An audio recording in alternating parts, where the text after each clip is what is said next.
Alright, so this is my first engineering slash electrical video of Rust as a total noob. Started playing about 2 weeks ago, I'd say. Just been messing around, trying to build bases and like try to learn the game. It's pretty cool stuff. Decided to come to a cave so nobody would bother me.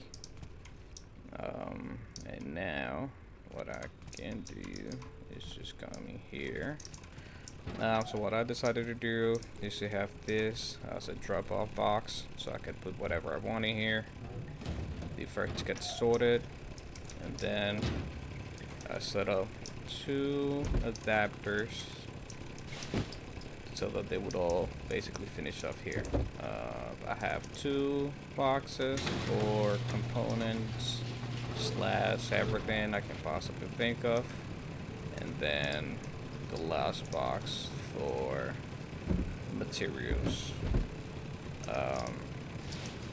Decided to leave these 2 here so I can get some more charcoal here so I can make some more gunpowder. This is how I'm making some of the load grade that I need.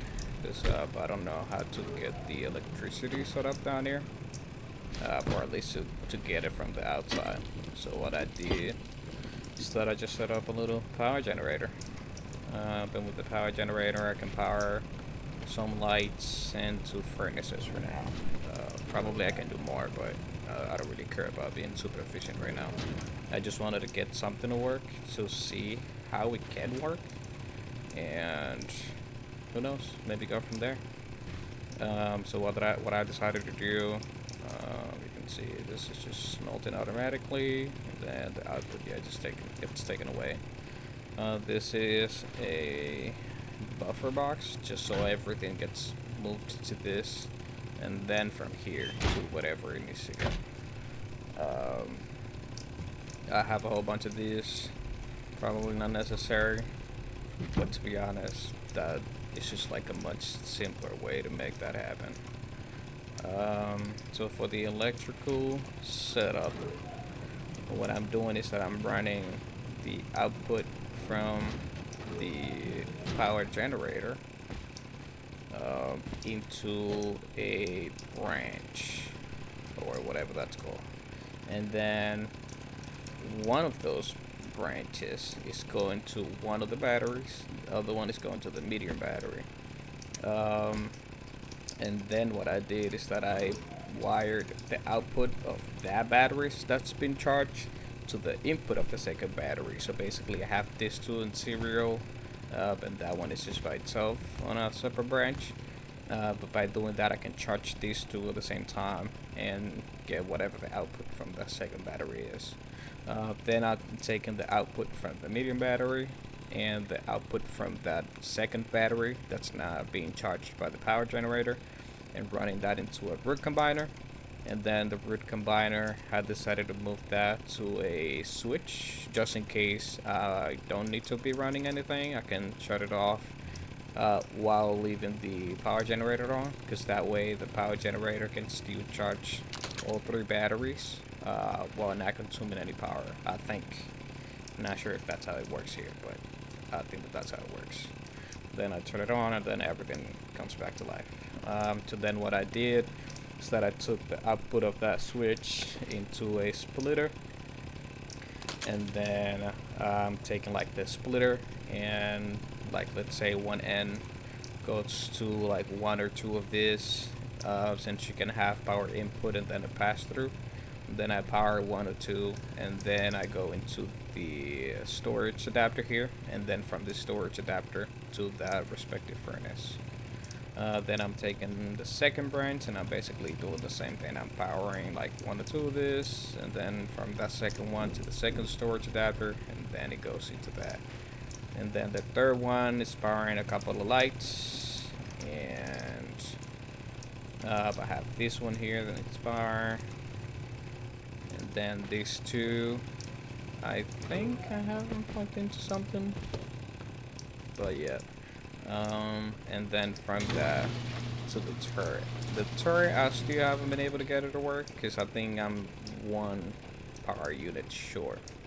or of what it actually needs for me to make it work. But I don't care about the turret now. Like what I really wanted to do was just to get the furnaces and the batteries situated, because this is a weekly server.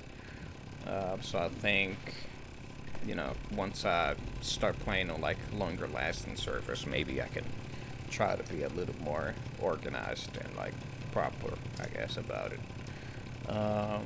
But now that everything's powered, basically what's happening is that, you know, whatever, let's say, I think I have some more here. Whatever I bring into the base, I just drop it off here. And like one little quirk of how I place this, I'm not sure if it's good or bad or whatever. Personally, I don't really care. Is that this thing sticks out just a tiny bit, so I can access it without having to open the door, and I can just drop everything off in there. It gets automatically taken by the conveyors, and then the conveyor, or one of them, brings it in here, which then cycles that through the adapters in these two things, making sure that they're always running full. I don't have any limit, so they're always full, or at least as long as I have the ore for. And then I'm taking the output from the second one, and I am then running that into the, I believe I might be sending that back here. I don't even remember how all of this stuff is connected, to be honest. But the idea is that the output from that then gets circled back into the somebody's going crazy up there, into the system. And then I have one conveyor, which is this taking all those same resources and then sending it back to that last box.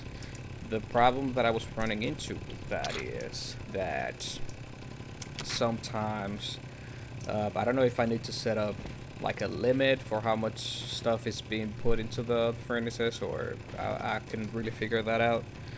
But what's happening is that at some point I'll reach whatever like the max capacity was. So unsmelted or resources that were not processed were being moved to this. So like here, and they were staying there.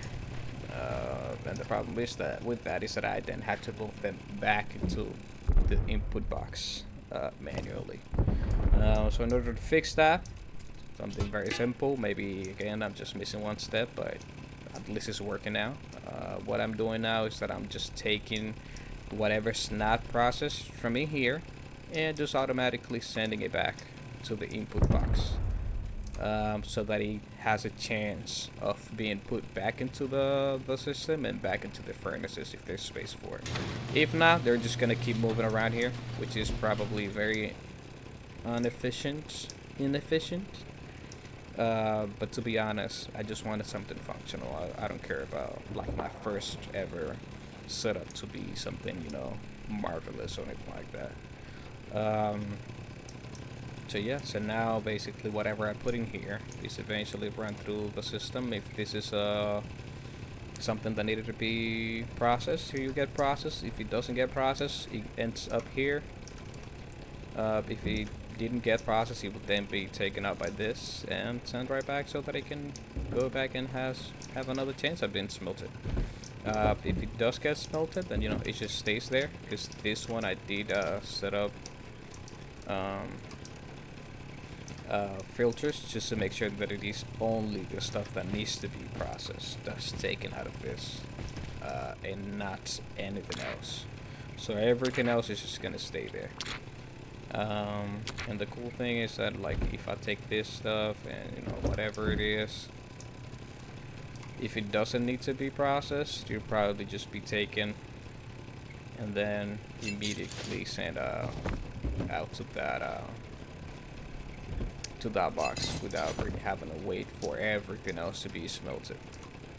And this is gonna be empty. Then we come back here, and it is probably, yeah, it's coming back here already.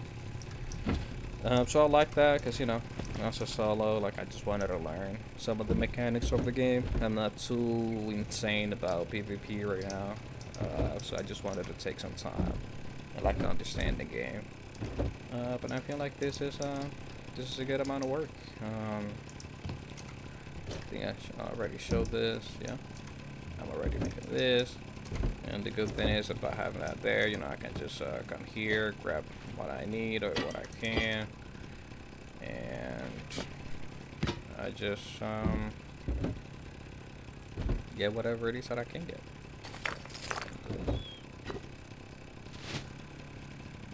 I don't know. But yeah, I just wait. I'm always just waiting to have 2K of everything, and then I just do 1K at a time, you know, so that way I don't have to deal with having to split them out or do anything like that.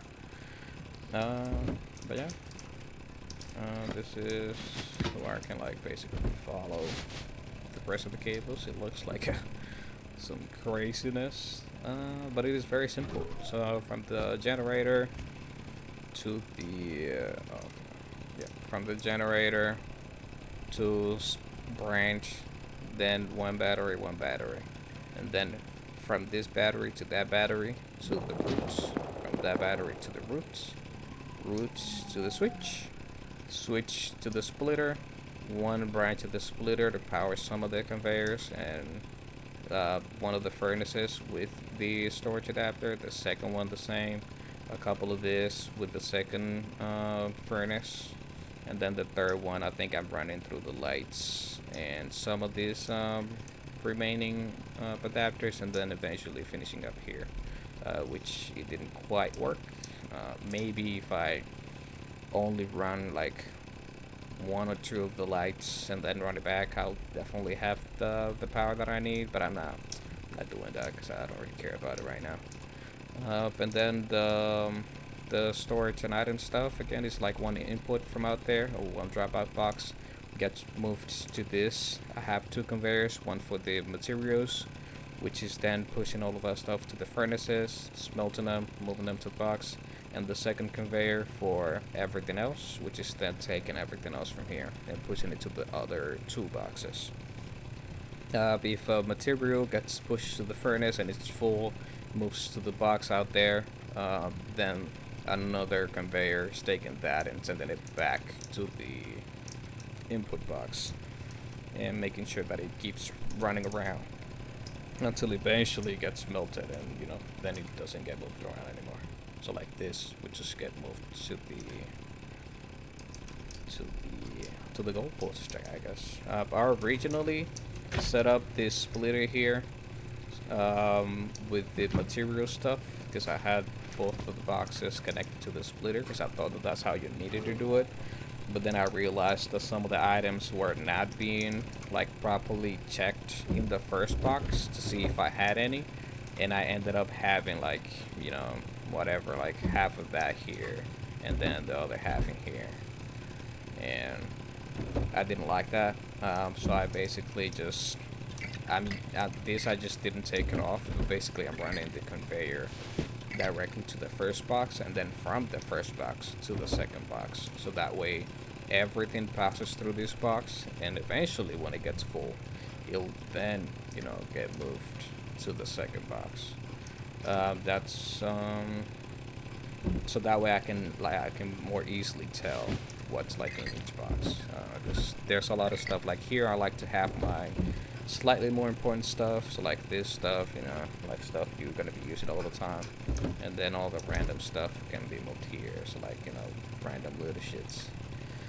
Yeah, I hope that can help anybody, or maybe myself in the future. Who knows how if I'll keep playing this game, or if I can make some changes to something else. But that's what I wanted to get for this wipe, and I think I did it.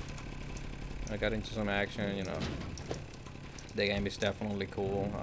I like that.